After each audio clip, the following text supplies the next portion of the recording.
dahil bago tayo naging bansa, bago tayo nagkaroon ng independence, when the colonizers left, maraming buhay ng Pilipino ang ipinusta dito para magkaroon lang tayo ng isang independent, democratic country of our own where we can elect our own national leaders. So, we really need to take care of our own sovereignty and patrimony as a nation. Ngayon, kung magbuboto ka naman ng ilang mga politiko na would undermine our own national interest, would undermine our own patrimony as a nation,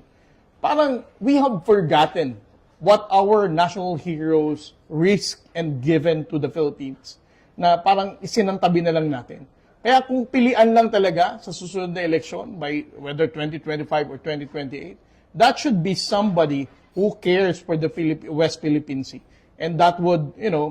keep on the WPS issue as something that, would